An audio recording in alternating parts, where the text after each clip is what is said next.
Live from London, it's Plank of the Week with Mike Graham. Good evening and welcome to Plank of the Week. It's Friday night and of course this is the one place to come if you want to be judged, because that's what we do. It's our speciality. We are extremely judgmental, so if you don't like that, you won't like this. But most people do. Jeremy Kyle is here, Alex Phillips is here, Candice Holdsworth is here, Russell Quirk is here. Welcome to all of you. We're getting very close to Christmas now, so there's a lot of turkeys around. Who have you got for us first? I've got a complete turkey, and I think if you name Sadiq Khan, it doesn't matter what he's done over a week, he should just get him on the show. Plank because he is Sadiq Khan. I remember that story some weeks ago about advertising on the tube. I woke up one day this week to hear, genuinely, that he's going to get a knighthood. Yes, Sir Sadiq Khan. Sir Sadiq Khan, a man who rails against everything to do with, I think, the House of the Lords and heritage and patronage and everything about this great country of ours. He wants to be part of that. And you sit there and you think, so I wonder who sort of thought this would be a good idea. Certainly not the London cabbie drivers who have destroyed, their lives have been destroyed by this ridiculous man. London has the highest proportion of knife crime in the United Kingdom, possibly in some of the biggest cities in the world. This man's done absolutely nothing. He provides all these diversity jobs and all this, I don't know, I cannot get my head round. Was this Starmer again? Is it that in between flying off somewhere? I think it's believed to be in Starmer's New Year's honours list. And what is that? Is that if that's true, is that to placate Sadiq Khan, who probably doesn't think that Keir Starmer goes far enough? Well, there was a time when Sadiq Khan fancied himself as leader of the Labour Party. Yeah. So maybe he's trying to keep him at bay and just Sir keep him. Sadiq Khan. Sir, doesn't even sound right, does it? No. Sir Sadiq. Does anybody on the panel think that Sadiq Khan deserves a knighthood? Nope. No. Well, you struggle. I think we should deport him. You genuinely struggle to think of any What's a tooting? achievement, any accolade. No, not tooting. No, Croydon. No, can you genuinely think, I mean, even if you would try hard and try not to be biased towards Sadiq Khan, as I am, can you actually think of any achievement, any success or any accolade that man has achieved in his 9 years? He only had 1 million votes out of 12 million Londoners to get another 4 years. I think it's an absolute disgrace. And there's a new sort of petition that's doing the rounds, which has already got 160,000 people. It's not going to make any difference. Which I know, there's a lot, but people are trying to sort of try this new form of open democracy. Has anybody signed the anti-Sadiq?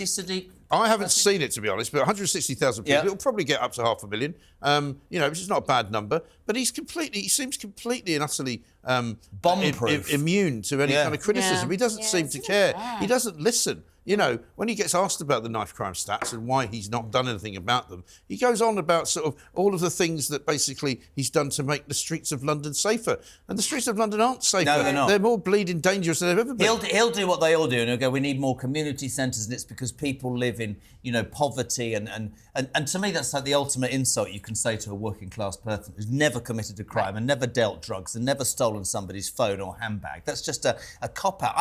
I can't think that Sadiq Khan's done anything that you go, do you know what? He's made a difference. It's made no bloody difference to London. Sorry for the Well, he has actually. He's made it a lot worse, hasn't he? Only negative differences. I've got a little reel for you, a magic reel, and this is of all Sadiq Khan's achievements. Have a look. How long is it? Is it blank?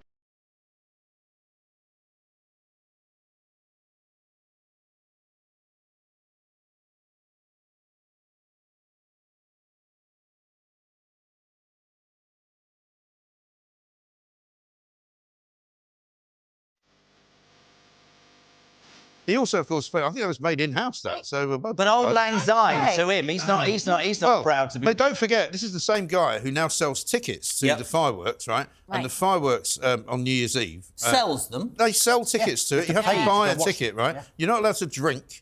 You're not allowed to go and have take a beverage with you. You have to stand in this kind of pen for hours and hours and hours on end. You live in London, you pay your taxes, and you get penned in, and you can't watch the fireworks for free. But you can arrive in London via Dover on a boat, and you can have whatever the hell you want. Yeah, but as we know from year after year, those fireworks are just a subtle, or not so subtle, tribute to him himself, aren't they? Oh, they the messages that go up. Remember the European ones? The European pro-European stuff, Anyway. I hate him, and he shouldn't have a knighthood. He's the plank of the decade. He really is. Well, we're going to do Plank of the Year soon, so you'll figure in that. But anyway, tell us about the BBC this week. Well, good old question time. Never one to miss the opportunity to have some sort of plant in the audience. Did you see the most recent? Well, not the most recent, the one before the most recent. Yeah. And that geezer who was just like, migrants are so lovely. They're all refugees. They're so beautiful. They enrich us. They're nuclear scientists and they're doctors, and we must have them all. And we're sort of like, attacking Nigel Farage. And you just look at him and you think, people like you don't really exist. No, you're a construct. I've never met one of you in real life. Well, let's have a look at what he said. 40,000 is a speck in the ocean. Oh, let them all come in. And every asylum speaker that I've ever spoken to, everybody's come here because of asylum.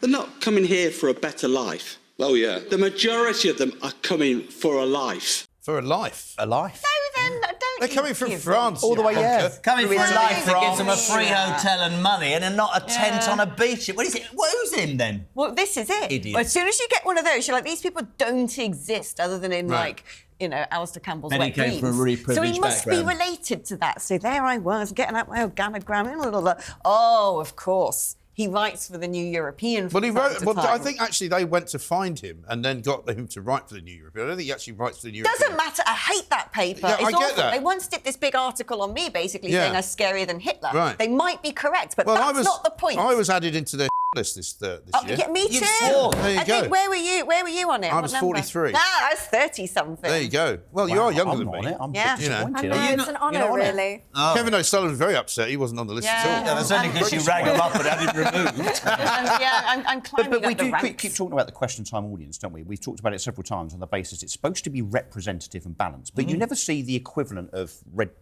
jumper guy there on the right, do you? No. You only ever see There was a woman. the vocalising. There was a woman aggressive- on that Yeah, episode that who one. actually said, you know, I don't believe in asylum. I don't think we should be giving anything to. Yeah. And there was sort of Pull up the owls of drawbridge. derision. Oh my God! You know, it was like Do you know what somebody I who always literally think about- said, you know, we're going to kill everybody in the room. You always think about programmes like that, which you made a really good point, which is that's not symptomatic of what's going on in Have our you ever country. met one of them in real life? No, but one of them howls around this room, around every... people would have watched that and gone, what the hell are you talking about, mate? And yet the BBC Right. continue to think that is what we think. We don't But that think is- that. No, they No, do. like- BBC employees definitely do, but we Well, don't. this The is rest of the country thing. don't. Where do they find We're these paying their people? wages. It is amazing. We are. But Nigel Farage also has been doing some of his own networking as well. He was interviewed by Beth Rigby this week, and he got a bit touchy with her. And this is why, you know, mainstream media like you are losing the affections of the British public. Let's worry about where we are today. Let's worry about where the country's going. Let's worry about the fact we're getting poorer.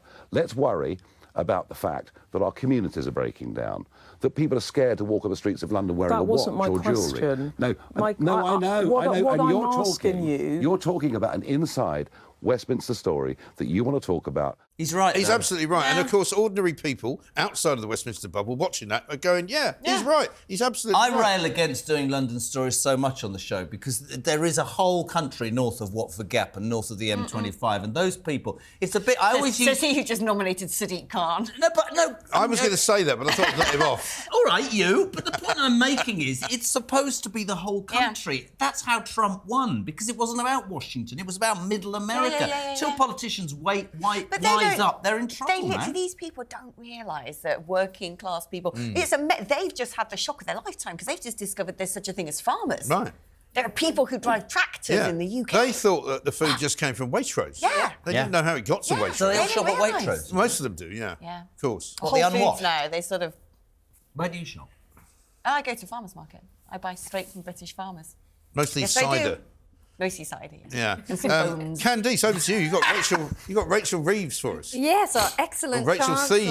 Oh, Yeah. yeah. Oh, it's amazing, amazing. III. The Yeah. epithets. She's There got he is. some- There he is, Richard III. There he is, the Chancellor.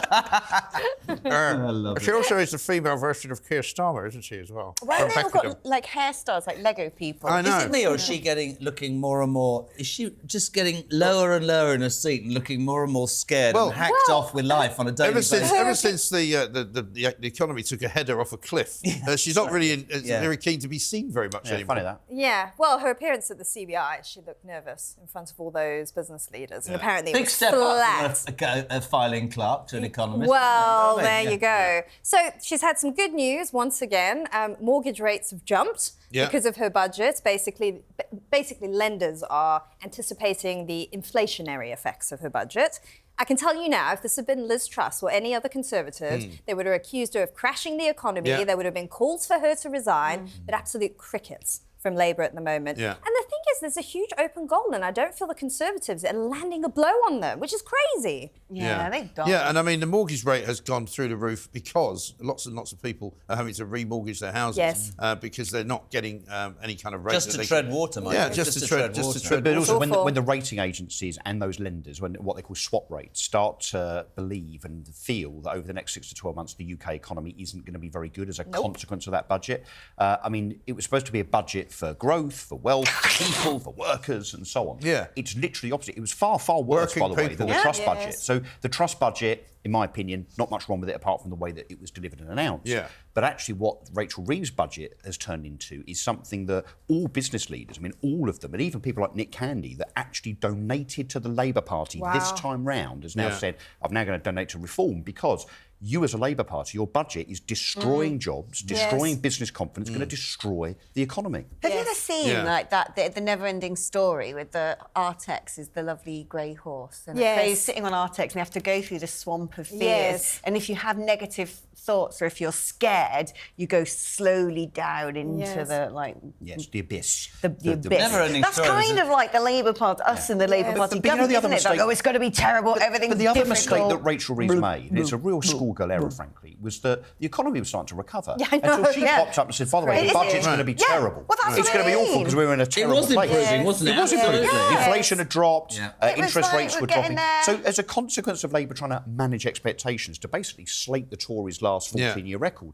they've literally made it become a self-fulfilling prophecy that now we're back in a bad place again. It's that swamp of fears. dumb. Yes, and homeowners are basically bearing the brunt of all these terrible policies at the most cashed press point in their lives. Right. It's awful. I mean, it's shocking, and no one's speaking up for them. We've got no representatives. You made a really good point about the Tories. We were talking about this earlier, whether Badenoch's any good or not, or just too young.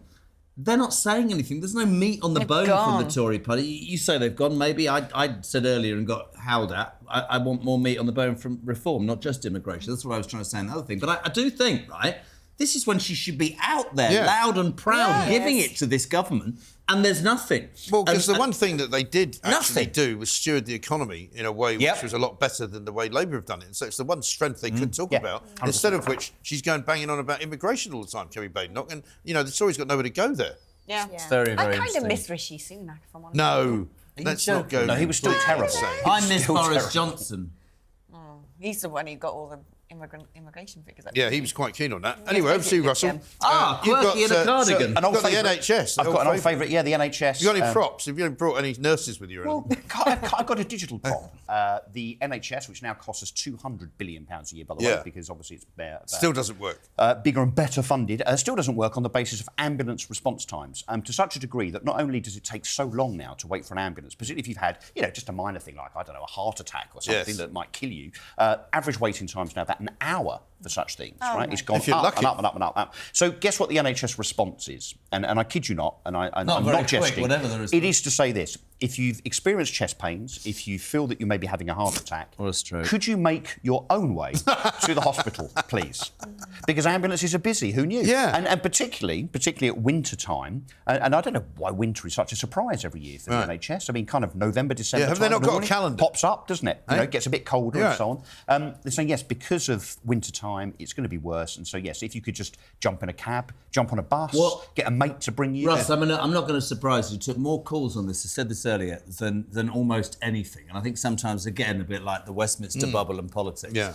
One woman phoned the show earlier in the week and she spent 47 minutes. She went out to the kitchen, came back, her husband was having a heart attack. No. She's on the phone trying to get an ambulance and giving him CPR. He died in her arms. She said to me, he worked 40 years, he's never asked for jack. All he wanted was an ambulance. I want to make the point, though, it's not the paramedics, and I feel almost as sorry, if not more sorry, for those people in control centres who have to decide between the woman or expand on that point a little, which is that actually partly, and by the way, this is not about funding, because the NHS has now got more money than ever. There are 13% more paramedics now than there were 3, 4, 5 years ago.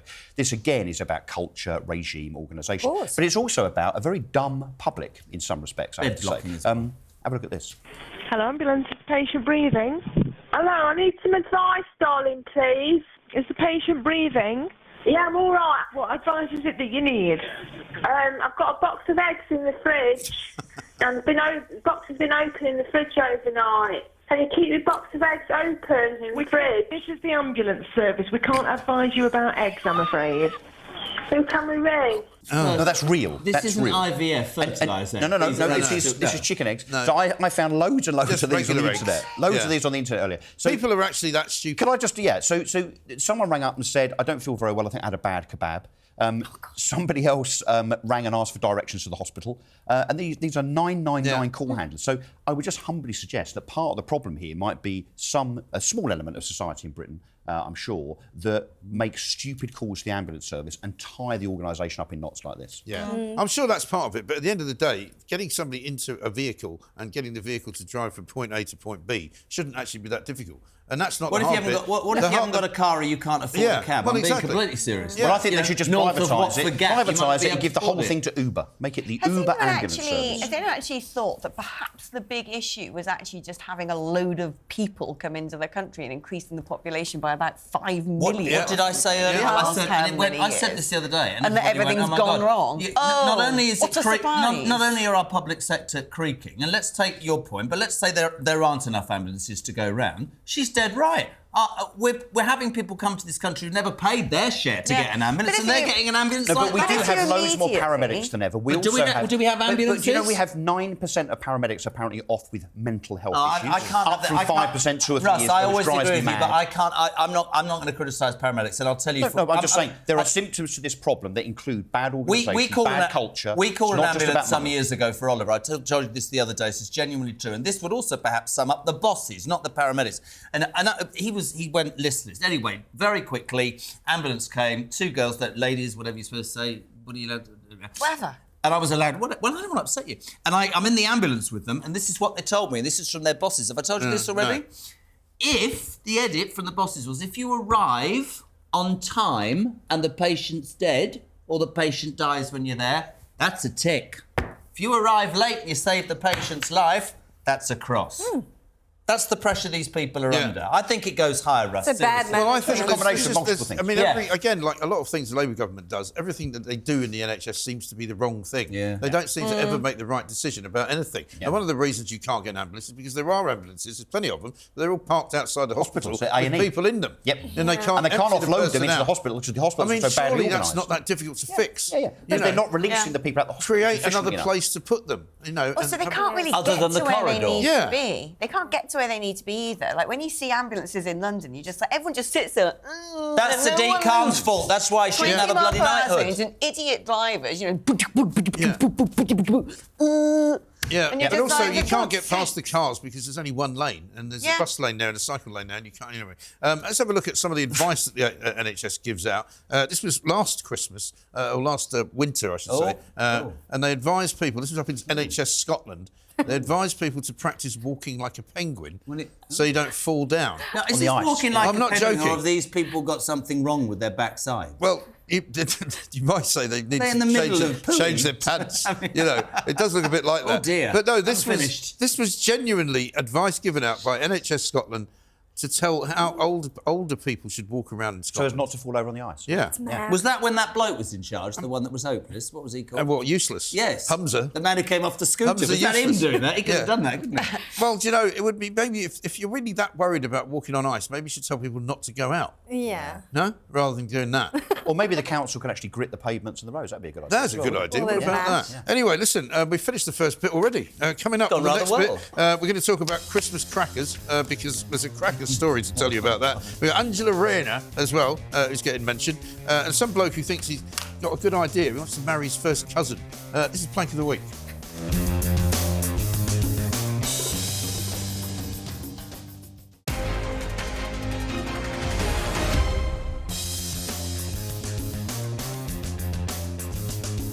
So, Christmas is coming, as I said. It's only a week away, practically. You know, amazing. I don't know if you bought any... yes, it's a week away. Yeah, That's right. I don't know whether you've bought any Christmas crackers this year, but, you know, most people Alex get Christmas... Phillips isn't for sale.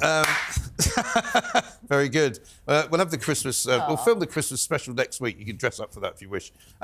Anyway, down in Parliament, of course, they have to be a bit more careful about these things because they don't wish to upset anybody. So they've actually issued some special crackers down in Parliament for MPs and stuff. You know, they've got a shop there. You can buy, House of Commons whiskey. You can buy House of Commons, napkins. And merch. T-shirts and that kind of thing. Probably, no, I was going to say something I probably shouldn't. No, I'm not going to say it. Anyway, you can now buy crackers, but they don't make any noise. So when you pull them, it doesn't go bang. It just kind of goes, Now watch their faces. They told me this yesterday. Why do you think that is? See if they can Who's guess that this. going to upset? Why, no, but why do you think that is? Well, is it so that you don't trigger a heart attack because there's no ambulances to get the people? Well, there is that. There is that possibility. It's meant to, apparently it's supposed to be good for the climate. I don't know how, but also they're a bit worried about the neurodiverse people who might get upset if they hear a loud bang like that. I'm sorry, I'm traumatised. Sorry. Can you call an ambulance? No. Now, inside of the cracker, there's a little note, right? And this is what it says. Let's make some noise. We have removed the snap from this cracker to ensure it is completely recyclable. Part of our journey to make every Christmas a celebration of responsibility. You just want to get the cracker and throw it in the celebration of responsibility. What on earth is but that? Isn't Christmas the opposite of that? That's the most horrible thing I've ever heard. Yeah, But Puritans sanitised. cannot help themselves. You can't enjoy Christmas too much. I mean, we can't have fun and revelry. Sanitised Christmas with no bangs. And Christmas crackers have been on sale in Parliament since 1860, right? Imagine going through Christmas without a bang. I know. It's hopeless, isn't it? Over to you, Angela Rayner. Sorry, Angela Rayner. I'm slightly on not dodgy ground because some part of me thinks that Angela Rayner is fantastic. I don't even know why I think that. Just hear me out, right? But actually, there was this incredibly awful interview on Sky this week. Have you seen this? There was a few. Let's have a look at it. We've got it here. She's talking to Trevor Phillips. 5 out of 7 new homes will go to immigrants. Well, that's not the truth, and that's not the That's case. what will happen. Well, that's not the reality because we've, where in the particular, in where the social 2.5 housing- million immigrants that are in Rachel Reeves' budget figures going to turn up? Where are they going to live?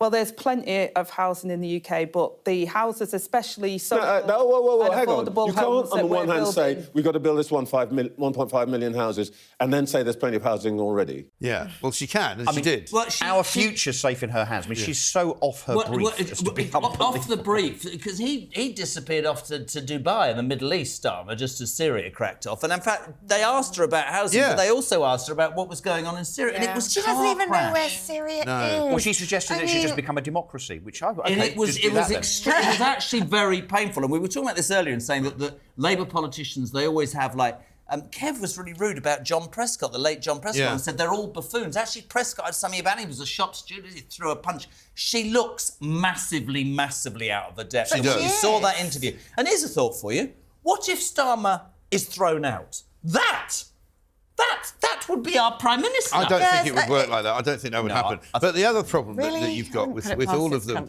you said she doesn't probably know where Syria is. David Lammy also doesn't know where Syria is. He actually thinks that Syria and Libya are neighbouring countries. Is it time for Lammy or Mastermind? You know, I ask every time I know I'm every on the time, show. and every time I say it to Chuck, and every time he says no.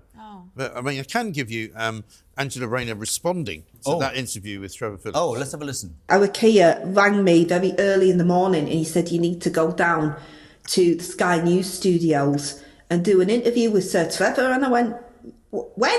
And he said, now, go now. And I said, but I'm absolutely hanging from the night before. I was doing my Christmas decks and I knocked back a few sherries. He said, I don't care, just go now.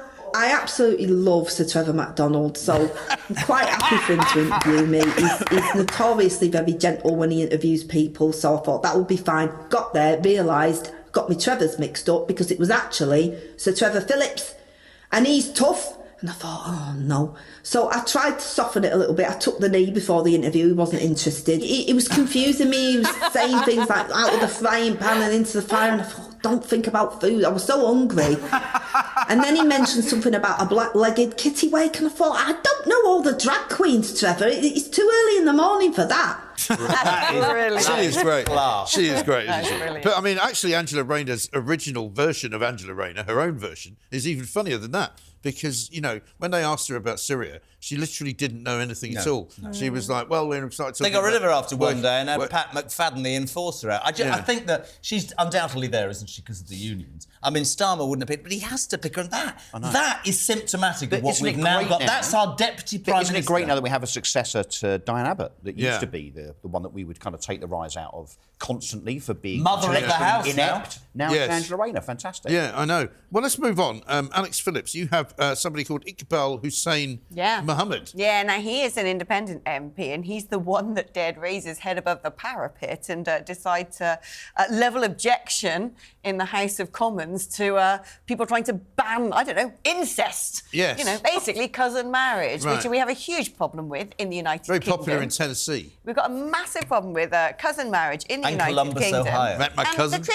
truth is, let's be honest about this. This isn't medieval times anymore. This isn't like Henry VII marrying his cousin in, you know, like some sort of strange Central European principality. No, what's going on is basically this is one particular community. This is largely Pakistani, Bangladeshi communities within the Muslim community, essentially. And they've got a sort of propensity to marry their cousins. And as a result, there's a whole raft of issues, medical conditions that people have. Because, hey, don't do that. You've got to mix up the gene pool, right? Basic biology. Yeah. Otherwise, you end up with a Habsburg jaw. Yeah. We learnt that in the Middle Ages. Right. They haven't figured it out yet. Habsburg jaw? So this What's guy... a Habsburg jaw? It's like nothing. You know your history when the Habsburgs, the Habsburg Empire. Yeah, and they all had that first cousin marriage and they had a chin that made that one look from McFly or Jimmy Hill look kind of normal. Yeah. Like you could basically scoop things up with that. Yeah. Bruce Forsyth. Yeah. These all, I mean, they were sort of like Cuddly minor Habsburg jaws. The actual Habsburg jaw was like a... Yeah, it's the thing. Well, let's have a look at Iqbal making the case, shall we? An estimated 35 to 50% of all sub-Saharan African populations either prefer or accept cousin marriages, and it is extremely common in the Middle East and in South Asia. The reason the practice is so common is that ordinary people see family intermarriage overall as something that is very positive, something that helps build family bonds and helps put families on a more secure financial foothold. I can see how it builds family bonds. I mean, there's fewer people to have to put on, you know, like birthday cards for, isn't there? So, guys, it's our uncle's birthday, yay! I mean, I must say, these people have the same grandparents. In another life, it's not... I might say in another life, I tended to cover a lot of this. I'm not altogether sure whether Mr. Iqbal is merely basically touching his forelock to his constituents. Yeah, but how can anybody genuinely stand up and say He goes on to say, I love the fact he points at the sub-Saharan Africans first. I'm like, no, mate, wrong demographic. Yeah. But he goes on to say, no, what we should be doing is having more medical care. So when people end up, like that, they get better looked after. They get genetics testing. Was he also not suggesting that... don't procreate with your cousin. Right. Was he not also suggesting that it would be better if we just kind of told people not to do it rather than actually make a law so that it's actually illegal? Because you can imagine... sleep with your cousin. Yeah.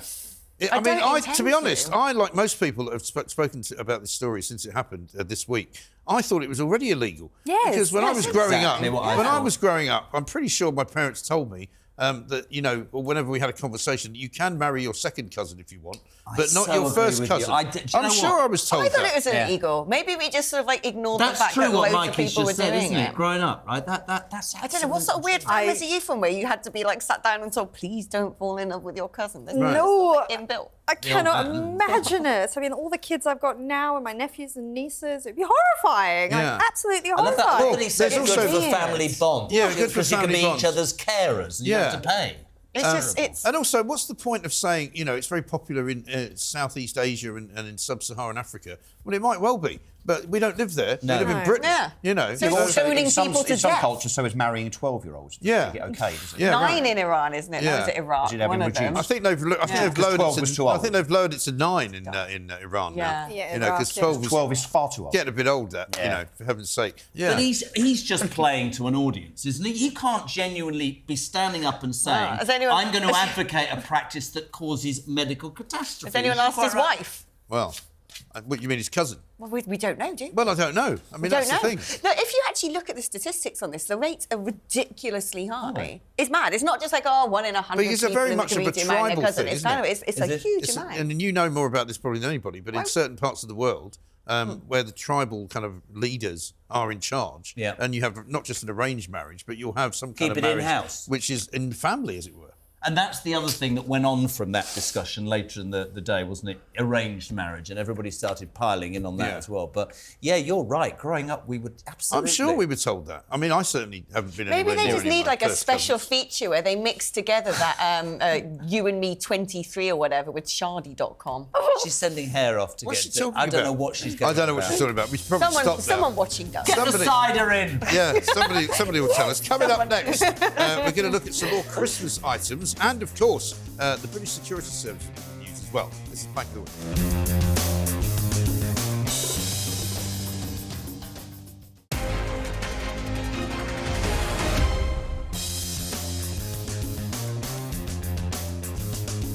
Welcome back to Plank of the Week. It's now time for Candice and your number 2 nomination. Yes, so this As you said, nomination. There we are. So this is the Very Merry Christmas Cactus in Trafalgar Square, which is just the most miserable-looking thing anyone has ever seen. They had a hilarious light-up ceremony, which was just wah-wah. There have been so many funny memes about it. There was one like contrasting it with New York, with like this incredible tree, which gets everyone in the mood for Christmas, and then the one at Christmas Rockefeller cactus. Centre. To be fair, the Trafalgar Square tree always is crap, isn't it? Let's have a look. Yes. 3, 2, 1.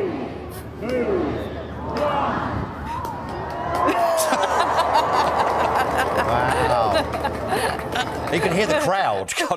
Being completely underwhelmed. That's actually better than the one they had a couple of years ago, which looked like it had been set on fire. Oh, It literally looked that rather does sum up where we're at, doesn't it? Yeah. To be fair. It really does. I mean, it's still better than Keir Starmer's version, it has to be said. 4, 3, 2, 1. Way! Snap. So Yeah. the country's in such a glum, downtrodden place that we can't even cheer ourselves up with a decent Christmas tree in Trafalgar Square. It's such low effort. Is it still coming from Norway? Norway. It's coming from Norway, but as I said, it's eco-miserabilism. They've even been saying, the Norwegians, that we need to consider the tree's carbon footprint. But do we choose it, or do they just send us anything they want? So are they trolling us? The Norwegians make all their money from oil. What are they talking about? How does it get here? Does it take about 8 months on a boat? Is that Yes. eco-friendly? By which time it's dead. Well, not that one. They could have put it in an envelope and sent it over, couldn't they? Well, it's got those horrible energy-efficient lights. One of those big giant things that you wrap it up on, but it's on the port before it goes on the ship. It's You know, got when the guy goes, energy-efficient I'll just put Put it in the back of the Range put a Rover. stand on the bottom.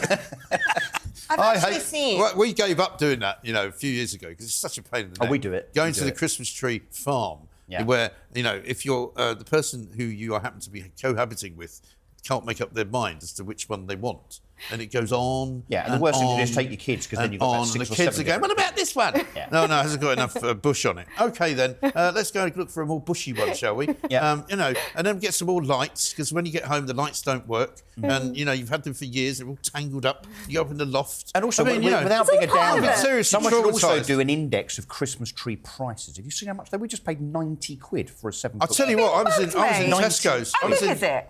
7 foot tall. So mine's 6 foot, 55 quid. Yeah, but and you live out west, though, don't you? that was from Kensington. That's the Was it? richest borough in west. all of London. That's not bad. What about your tree, Jeremy? Have you got one? Myself. So we gave up real trees. Yes, but I did the same. My wife's pretty obsessed. So we've got the white one in one room and the green one in another room, and it's beautiful. But they're plastic. Yes, but they look This is amazing. how you know you've got too big of a house. white You've got more than one Christmas No, tree. that's a rented house. I'm moving into the nice house too. But no, seriously. But I quite like, in the old days we did all that. But he's absolutely right. It was hell on earth, wasn't it, to go and get it and then leave pine needles every day and then buy like Christmas. Did you ever things, do that things other like thing? When you get we had one of those skirts that goes around the bush, right?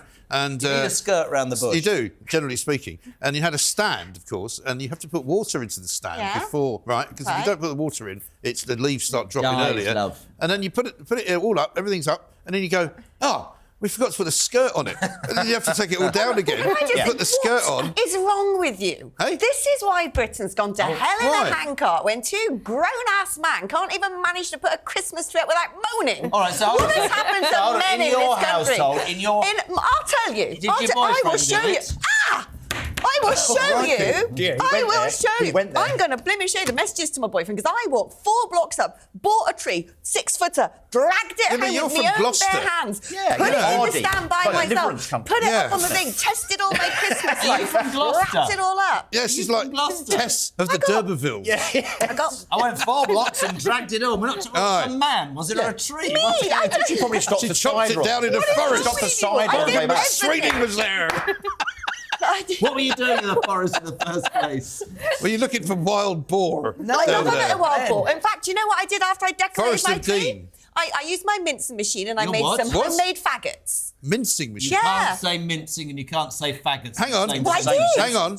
You're telling me that I'm a pain in the neck for moaning about Christmas trees. You've got a mincing machine. I got a mincing machine and Why I do you minced need a up my mincing odds and machine? ends, my entrails and stuff. Your and I entrails? made some homemade faggots, Sorry, yeah, whose and then I entrails? boiled up my bones that I get from the farmer. Bones? Whose entrails is she? Crikey. Sorry, you've got the bones. Sounds like a crime scene. The farmer's. Oh, no, I'm confused, right? So you've got farmer's I given feel you like a it's a shame. bone, which you've turned into Bone- mincemeat, which has become a faggot. The bone makes the bone broth, the stock that I'm then going to cook the faggots in. What's a faggot? It's a meatball. It's a meatball. It's all bits of like It's a offal. giant meatball. But it's got And then you offal mince it in all up and you wrap it up in Why do you want coal. to eat that? This show has gone completely off the rails. Christmas in Gloucestershire is a very different prospect, isn't it? I tell you who's Yeah. famous I'll tell in you what. Gloucestershire. Who's the I'll most tell you famous what. person in Gloucestershire? Hang on. West. We're gonna take it away from Gloucester and the mincing machine, and let's have a man who doesn't like Christmas trees. London is said to be one of the best cities in the world, with one of the worst decoration of Christmas tree. But don't call this Christmas tree. This look like a cactus tree. Look at the worst tree in the world. This does not look like Christmas tree. It looks like a cactus tree. People are laughing and looking at this tree. He's not wrong, is he? That's the Trafalgar He's Square right. tree. He's not wrong. He's not wrong. Crikey. Anyway, Russell. Yeah, let me tell Over you to about. you. Did you ever eat a faggot? Do you want Not to see a even picture of my faggots? Yeah. Yeah, okay, I'm going to show I'll you. leave them to it. Yeah, leave I'll so show you a picture of let's my talk about the Christmas tree. MI5, Yes. MI6 and GCHQ have unfortunately gone the same way as many government departments and gone woke. Gone a bit woke. Yeah, so this is a recruitment advert this week from the security services that says they're looking for interns, so they want to kind of bring people in to be future spies, I guess. But rather Well, I than... mean, given what James Bond is doing this week, Well, and there with won't- Daniel Craig talking about, all of this strange stuff that he's... I don't know what he's doing to himself. You see how he's dressed? He's like Bono, doesn't he? Yeah, he's done a bit, but a bit weird. as a consequence of what they've decided to do, which is effectively to say that as far as interns being recruited are concerned, they will only allow applications from ethnic minorities specifically, and also ethnic minorities that come from a socially disadvantaged background. So no more James Bond in the future. It will be, I guess, James Ranganathan and Jane Ogdenbogo. Well, he's had every other gig, hasn't he, Roman Ranganathan, to be honest? No more Bond, Smith, Taylor, Phillips, Kyle, Graham, none of that anymore. Effectively, the security service had said whites are not allowed. Chris Philp, of course, our Shadow Home Secretary, guess what he said about it? He's gone right out on a lim, and he's right, and he said, this is racism. What is?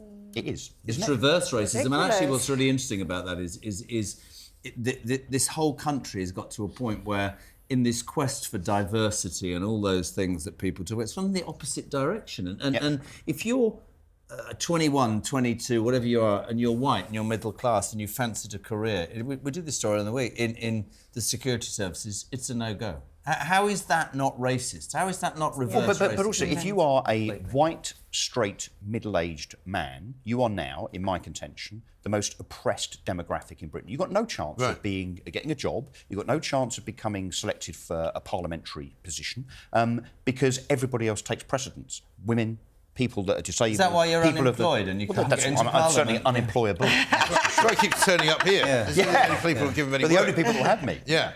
It is ridiculous, though, isn't it? No, but it's woke too far. But it's actually racist. Can you imagine if it was the other way around? No. I know it's Oh, my easy God. to do, isn't it? Yeah. Well, what if? But seriously, if a particular government department or a private sector establishment said, well, actually, we've got too many blacks and Asians in our business or our department, so for the next 4 or 5 weeks, we're only recruiting white people. Can you imagine? I mean, A, it would be a criminal offence. Yeah. Well, why isn't it the other way around? But it's just beyond the pale. Yeah. It should be based on merit. But the DEI crowd would say, well, of course, we have to do this because we have to rebalance You know, the fact that you've got too many white people working there, and so therefore we have to exclude them because they've already got all the jobs. DEI. DEI, you know, diversity, equity, and inclusion. Let's rename them DIE. Yeah. Well, do you know, it's interesting because over in America, a lot of the big firms in America have now kicked DEI out of the way. Yeah. All the Wall Street companies are not doing it anymore.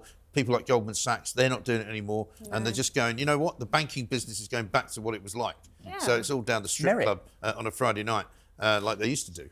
Absolutely. Getting a phone call. But why? I'm going to ignore it. Yeah, I would ignore it, yeah. We'd bad manners to take that right now. I think it's like my car being Unless serviced. it's somebody that's really, really important. You have to I think it's somebody who wants a faggots, to be honest. Could well be. I think it's the garage booking my car in for a service. Yeah, exactly. Well, you don't need it. So, Candice, what about it? Is the woke revolution over, though? I feel like we're maybe a little bit behind America on this. There are some things that we've had the conversation on that they haven't had, like the whole gender-critical trans thing.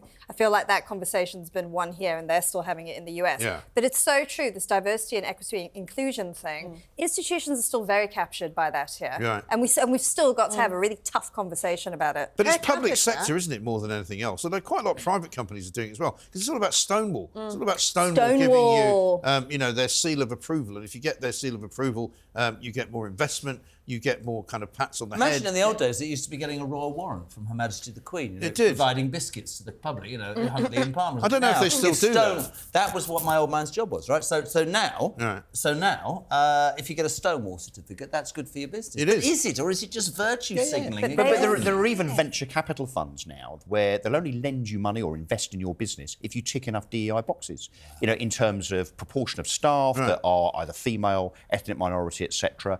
You know, do you have some big green plan as part of your kind of business strategy? It's just all absolute nonsense that gets in the way. Two female members. That's exactly why, It's a Yeah, DEI manoeuvre, Well, So they we used to had call to. Kamala Harris the DEI candidate, didn't they? Because that's the only reason she got the job. Yeah, look where that ended. I know. Didn't end well. But it's Funny true. I mean, even really serious commentators like Lionel Shriver said that. She was the DEI candidate. Everyone knew it in their bones. Yeah, absolutely right. And going back to Christmas, you can go down to your local supermarket and get gingerbread people.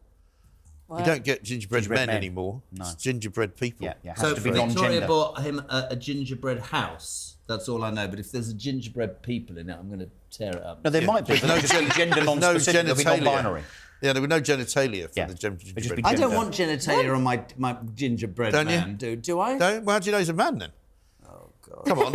I mean, you know, it's just facts that have to be I just saw this spoken thing about. with Ricky Gervais this weekend. I know we've done this before. And he was just saying, I don't like those women. You know, the old-fashioned ones. You know, the ones that have a womb. I mean, I don't like them. I mean, it was just brilliant. The ones without a penis. Yeah, he right. said that's a bit weird, isn't it? A woman with a womb. Yeah, coming back, we're going to talk about some climate change because you may or may not have heard of a woman called Emma Pinchbeck, but I have, and I'm going to tell you all about her coming next.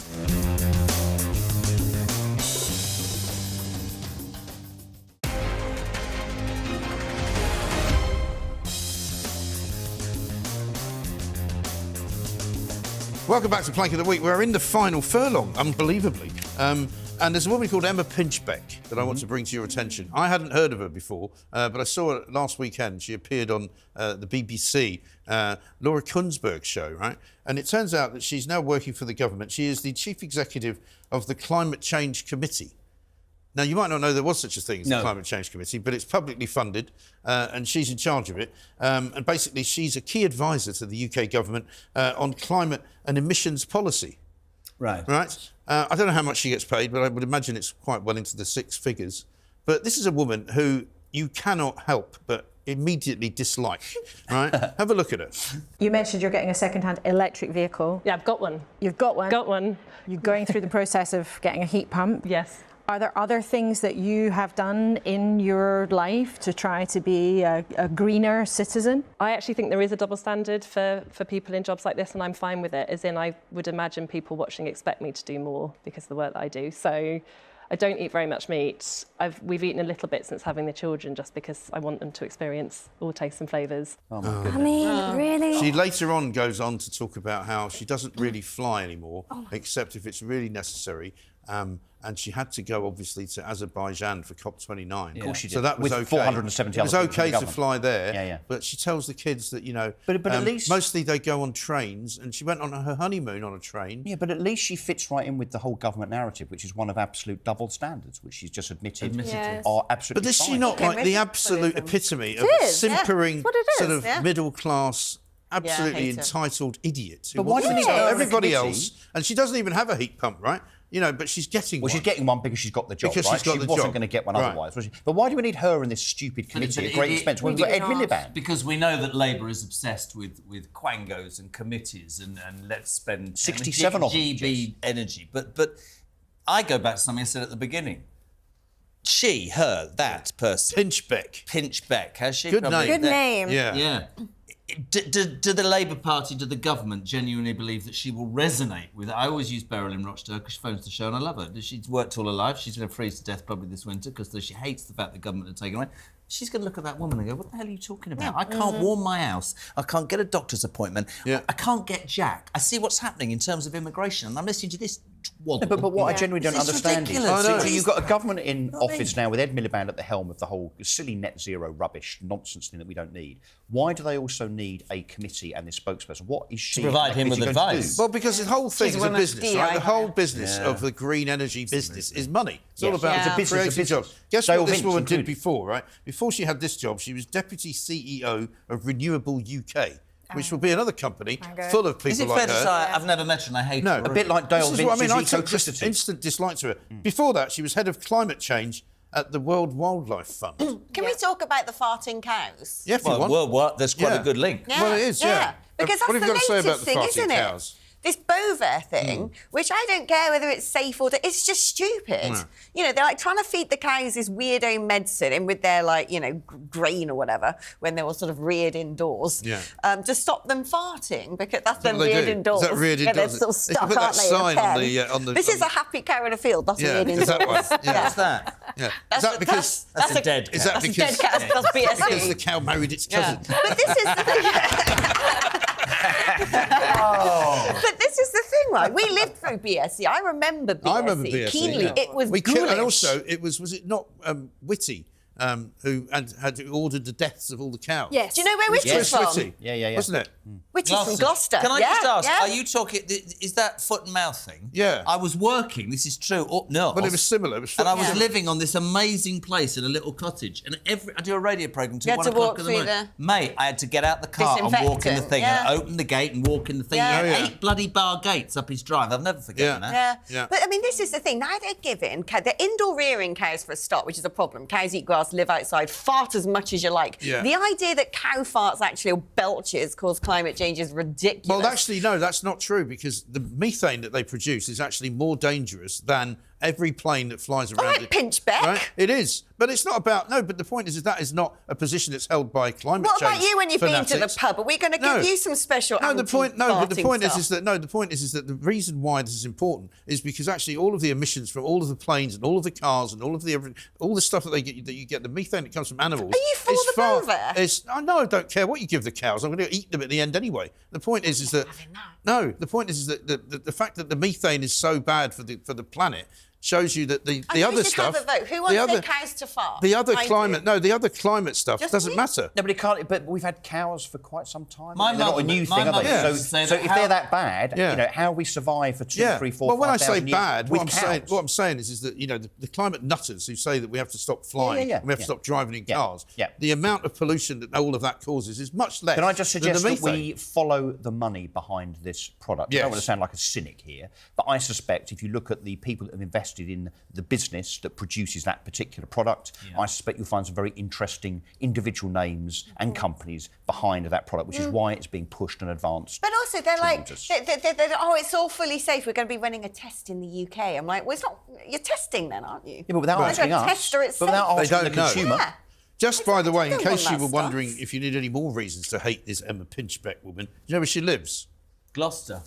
In the Cotswolds. Near Gloucester. Of course. Near Soho House. Yeah, probably. Where she goes for Sunday. So it sounds like she might have made some money out of climate change. Funny that. Well, I mean, that's all she's ever done is work in the climate change business. Yep. because that's where the money is. Ka-ching. Ka-ching. Ka-ching. It's Because so you wouldn't true. believe how many foundations there are that are run by, sort of megalomaniac millionaires and billionaires in America. They hand out hundreds of millions of pounds. The EU gives them loads of money. Our government gives them loads of money. If you want to make money, get into the green Do you know business. what I'm thinking? I might go down Wuhan to that lab and see if they can devise something to put in beer to stop men farting. Yeah, well, Would it's you have a that? noble cause. I don't drink beer. I've never drunk Go down beer. the horseshoe. Would you have special anti-fart beer?